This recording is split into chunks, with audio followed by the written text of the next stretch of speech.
The legendary beta content of Zelda 64 continues, as even after all these years, more and more content is found.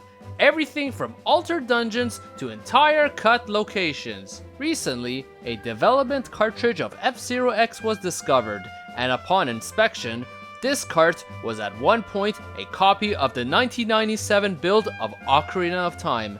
But even though it was overwritten, a ton of content from the 97 build was still there, including a whole horde of maps. So today on Cut Content, in a first ever sequel, we explore even more cut and altered locations of The Legend of Zelda Ocarina of Time. Before we begin, please hit the subscribe button and hit the notification bell too to further enable us to keep creating more content. As with part 1, which I highly recommend checking out after this video if you already haven't, it is very important for us to once again understand that Zelda 64 went through a variety of development stages, which becomes clear through the HUD at the top of the screen that shows Link's equipment. Quickly going over them, these include Stage 1 of development, known as A+B buttons only. Stage 2, the A+C buttons only. Stage 3, A+B+C but in an older style. And Stage 4, A+B+C but in the modern style.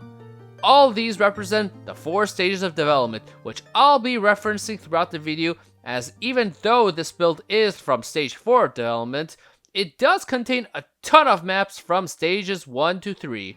Starting off, last time we looked at a big exterior we found of Hyrule Castletown, with its massive walls and Hyrule Castle right smack in the center. This time, we actually now have it here with an entire beta Hyrule field from Stage 1 or 2. These walls and gates are literally the exact ones now textured and in place of where Hyrule Castle's final gates normally were together too, with that castle that we saw resting on a hill. In fact, if one goes to its side, we even find what appears to be a grave plaque on its side.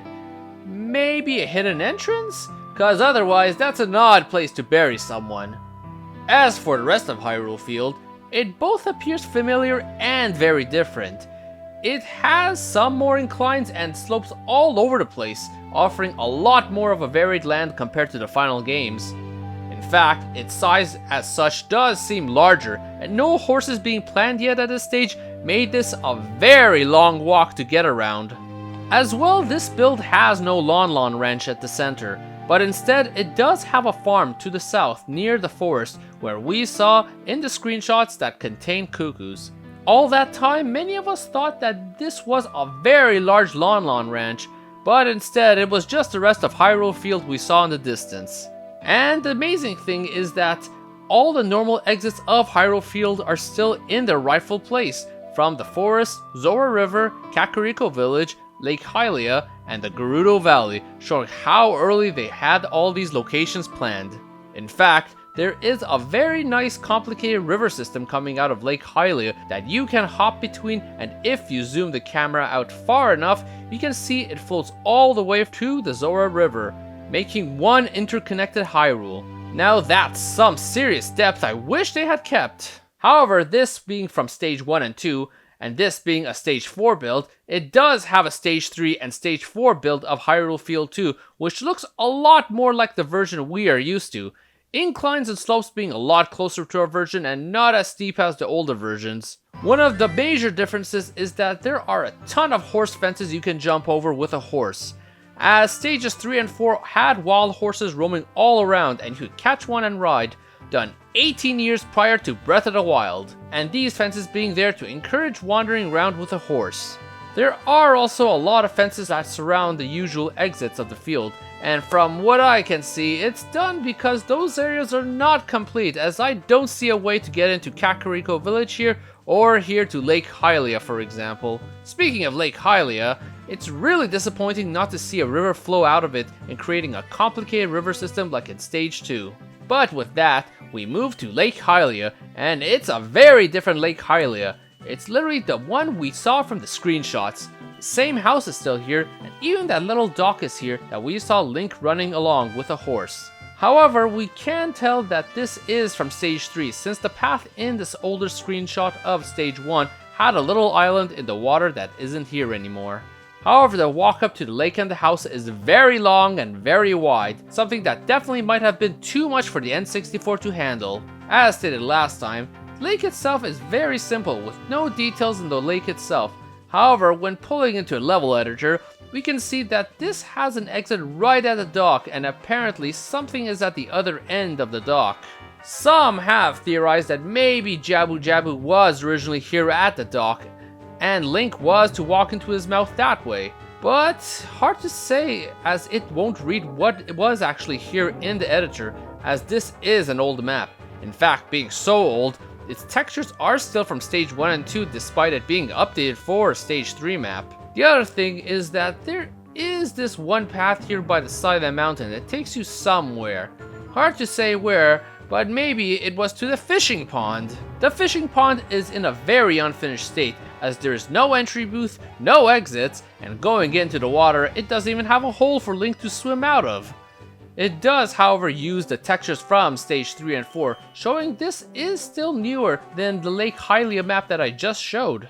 But moving south, we got another beta version of the Kokiri Forest. While looking similar to the final games, there are some major differences, such as no entry to the Lost Woods or the hole where you get the Kokiri sword. In fact, there is a giant fence blocking half the forest from being accessed. Though looking at a level editor, it's clear that this was done for the same reason it was done in Hyrule Field, as the other side isn't actually complete. There are no exits actually on any of the houses that are beyond it, and not even an exit to leave the Kokiri Forest. Odd part is that this one is newer compared to the other beta version that I showed in my other video, which is of the same stage of development actually, as both had young Link in the screenshot. My theory being that the older version might actually be from stage 3 all along and stayed temporarily for stage 4 before they changed it to this newer one. I mean, considering the older one's massive size and seamless transition to the Deku tree, I can believe that. But then of course we come to one of the best finds, which is the completely different inside the Deku tree dungeon. Compared to the released version, it's a very complicated dungeon.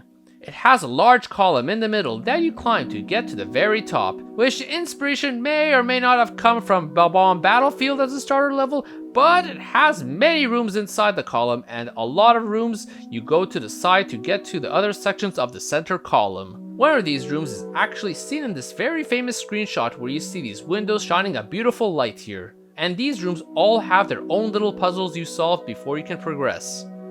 At the top, all that seems to exist is a treasure chest, which I theorize may contain a key that led to a door at the bottom that leads underground. A surprise, as keys didn't exist this early in the final game. But on the path to go underground, it leads to the only map that stayed the same, which is the boss room of Goma. But while that might have been a stage 3 or 4 dungeon, there is actually a stage 1 or 2 version of it too, complete with older textures of a wood finish, much simpler and very unfinished. You can still go up a spiral, but no side rooms exist whatsoever. It still has the boss room for Goma 2 that looks similar, but the door frame is different, has a blue roof, and the textures are of a lower quality.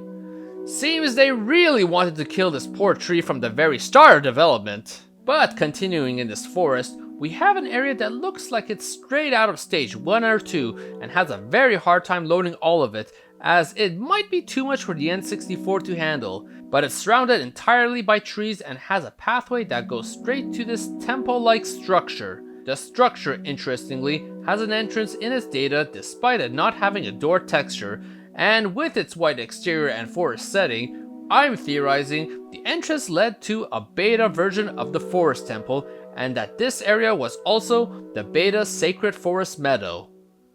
So in this case, what does the Forest Temple look like in this stage?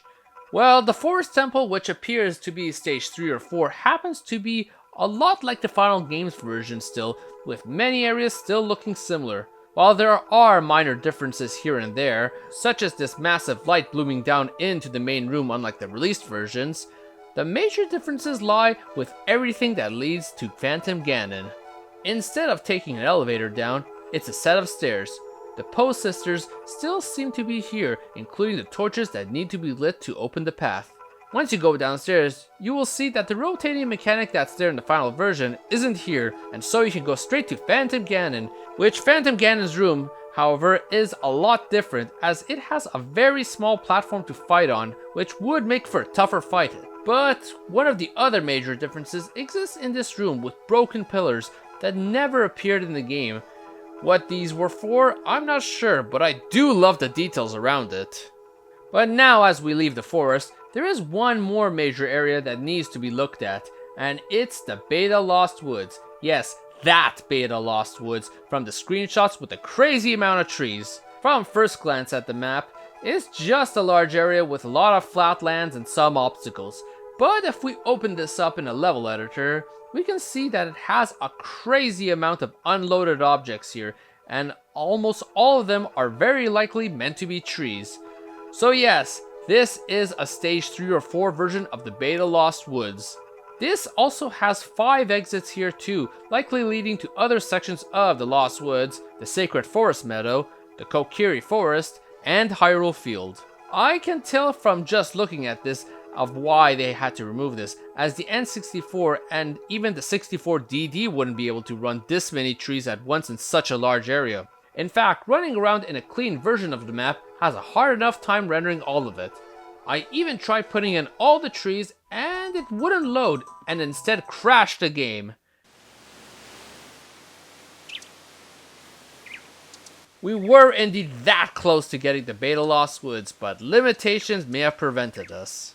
But before we hit up another familiar settlement, let's look at this isolated archery range from Stage 3. Originally, many thought that this was a part of a larger Lon ranch since it had a similar fence to the one we saw in the beta, but it appears to be a completely separate map of its own with a ton of targets you could shoot while on horseback. What's strange is that this area is entirely fenced off and has no entrance. Possible that this was never meant to be a part of any existing map and you were just zapped here to play a minigame. Here we are now in a very early version of Kakariko Village from stage 1 and 2, which we know because of its textures. It's very simple with only a handful of copy and pasted houses. It appears to also have its usual exits, with one leading to a graveyard through these brick walls and another leading to Death Mountain through what appears to be a tunnel instead of the usual open pathway. We'll tackle the graveyard first, and it's clearly from the same stage as the early Kakariko Village, considering the brick walls and the textures. But the biggest note is that this is the same graveyard where Link fights a Poe from that stage 2 screenshot. The graves themselves are interesting too, as they have a literal cross on them, likely something that would have been censored by Nintendo at the time.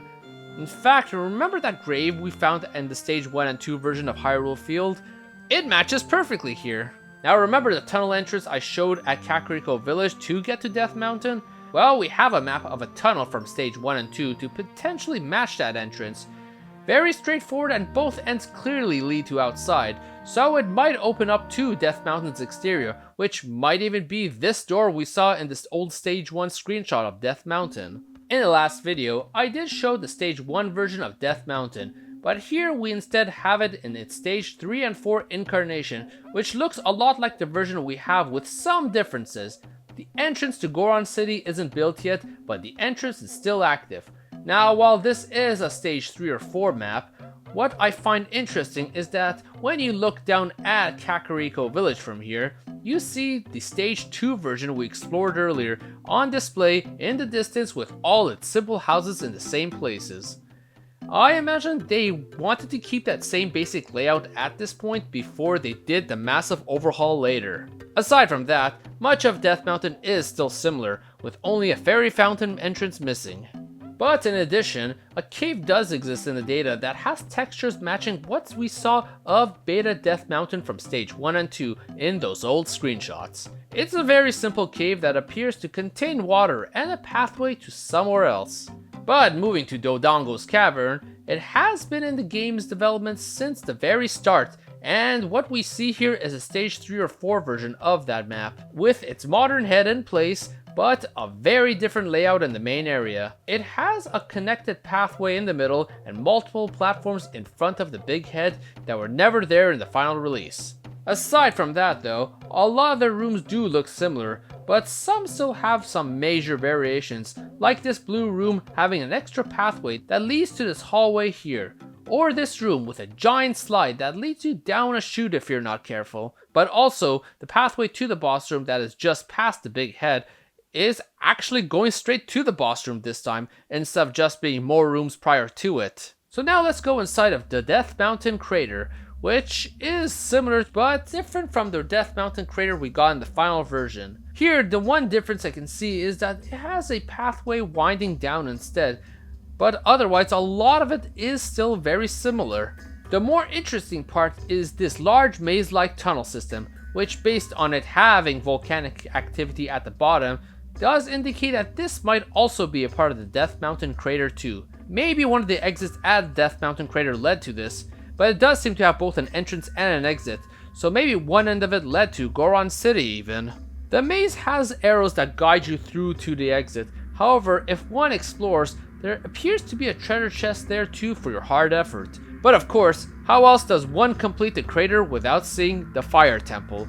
The Fire Temple, like the Forest Temple, is once again somewhat similar, but has some major differences in certain areas. First off, there is no Goron cells anywhere, so no rescuing yet. And unlike the final game's room to the right, which is a complicated looking room, this version is very basic and looks almost like you can't get across. But opening it up in a level editor, we do see something exist directly above that might lower if Link does something, I imagine. Maybe it's a long bridge? And instead of going above by going to another room, it seems that one would have to climb this massive structure and use maybe an elevator to get to the next area. Another major difference is this maze area, which normally is one big circular structure split in half, with one half of it being a maze and the other being lava. At this stage, the whole thing was a maze. While there are other minor differences, like the boss room having 2 platforms to hop on instead of 1, these are the biggest differences.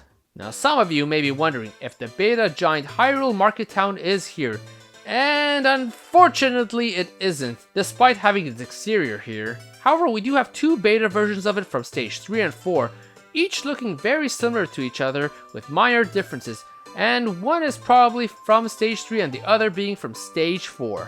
We unfortunately don't have pre-renders that go with these, but compared to the final game's polygonal map, it has the same basic structure as the Adult Link version of this map. We do also have an earlier version of the entrance to Market Town, which looks similar except it has this one lamppost here. And now we have this odd map here too, which also lacks a pre-render, but based on the fountain we're seeing here, this might be another angle of the market. But the oddity is that this pipe is coming out of the fountain, which makes me really wonder what this map truly might belong to. And now we have the beta version of the Temple of Time from stage 3 and 4. We have seen it in screenshots prior and mentioned in my last video on it, where it has a different warp pad, a green door of time, and of course an upside down Laurulian Triforce. Sometimes makes me think that beta Zelda 64 just simply exists in Lorule, where it keeps all this cool stuff. But now let's go to the outside of the Temple of Time. And we have a render of it that looks familiar but different, with the stairs going in a different direction. It, however, didn't come with a pre-render. But remember that old pre-render from the Giga Leak that showed off the bigger surroundings of the Temple of Time? Well, if you lay this right over this, it perfectly fits. So now we have a complete map. But while in the area, let's look at the beta version of Hyrule Castle. It's a lot more simple, as the roads only have one path to the castle and no vines anywhere. Likely means that the stealth part wasn't in yet. Also, a path exists that splits off to a bombable wall, which is in the final version but in a different part of it, which for those who forgot contains a Great Fairy. Also, the castle does have somewhat of a different appearance too, with smaller roofs, no center tower, and insignia on the front. Now going back to the adventure, we have a really old beta version of the Zora River from stage 1 and 2 based on the textures. It's very simple compared to the final versions, as it's one simple path where you climb this ramp to get to the very top. Sadly, we have no Zora domain, but we do have a beta version of the Water Temple, and compared to the Forest and Fire Temple, this is a completely different dungeon. The first thing one will notice is how massive it is. Instead of being 3 levels of water, it has 4. And because it has 4 levels, it has even more interconnected rooms all over the place. And even someone like me, who is good at mapping Metroidvania-like maps in his head, got lost here. It even has a platforming section! However, the other thing is that this has a very prevalent Japanese theme to it. Everything from the center tower to the rooms decorated with Japanese aesthetic, and this big round bridge leading to the boss room. I mean, the boss room's wall all look like decorated sliding doors of a Japanese mansion even. While in the boss room, it's completely different, with no spikes on the wall, a very deep water, and 4 platforms that appear to be where you can hookshot and move around. Would Morpha even be the boss in this case? And I do understand why this version may have been scrapped, as it was a little too complicated. We struggled with 3 levels of water, 4 would have been a killer, and a much larger dungeon would have made it much more confusing. I do wish this was, however, still given to us on the Master Quest version of the game as a harder version of the temple. While we don't have access to beta Jabu Jabus insides, we do have this one room that looks to be a test room for how his flesh works, and probably is a test room considering it's square and has no exits. Queuing to this lovely theme, we are now in the Gerudo Valley. The first thing we do see is a number of tents here. The final game only has 1 tent, however, for the carpenters. Now the major difference comes at the very end of the valley. On the right you have the usual entrance to the Gerudo fortress, but on the left you have a direct route to the desert, which normally requires you to go through the Gerudo fortress to get there. While I know the desert here that we see is likely meant to be a background for the transition considering the large cacti, it is still a very large desert to walk through. But while we don't have a beta Gerudo fortress here, we do have the Gerudo training grounds in its beta form, and this was a completely different dungeon. Unlike the final games, where it has 3 different paths that all intersect in the middle and you get the ice arrows, this has 3 completely separate and linear paths. The left and right paths are very short, and the center one being a rather lengthy, varied, but familiar one. According to Level Editor, all of them have torches at the end that you were supposed to light. While it's unknown what the purpose of this was, maybe the Gerudo would have awarded you with something for lighting all 3. Hard to say. Also, the middle one, interestingly enough, is actually very similar to the area you raced Dompe's ghost underground. I guess when this dungeon got redesigned, they decided to repurpose this lengthier section. Now there are a number of pre-render rooms too, but they don't actually have the pre-renders that belong to them. So going quickly over them, we have these 2 Kokiri houses that don't match any of the ones that exist in the game. We also have the beta version of Link's house, and we have a beta shop, which is more complex with it actually having a rendered table here. Oh, and we do actually have a matching pre-render to go with it. Next, we have the beta version of the Chamber of Sages, which looks similar, but all the medallions and Triforce are just flat textures rather than the solid polygon that they were in the final version. Also note that the Shadow and Spirit medallion being black and gray in this version. Finally, we have a beta version of the Fairy Fountain, and since the textures of this entrance is similar to the final games, it is from probably stage 3 and 4. There's a fountain right smack in the middle where the Great Fairy would have risen from, but the question I know some of you have is, did we find Unicorn Fountain? And sadly, the answer is still no, with an asterisk. So hear me out here. The fountain in many ways already looks like the fountain we've seen in Unicorn Fountain screenshots. Now say if they lowered the middle fountain, add in those 3 unicorn statues right around it, and even have them clip through the fountain, you'd probably then have the actual Unicorn Fountain that way. So while this may not have been the actual one we were looking for, this is the closest we've gotten so far, much as we have with the beta Hyrule Market Town. Having been in the Zelda Cut content community for a very long time, I've seen small discoveries made here and there.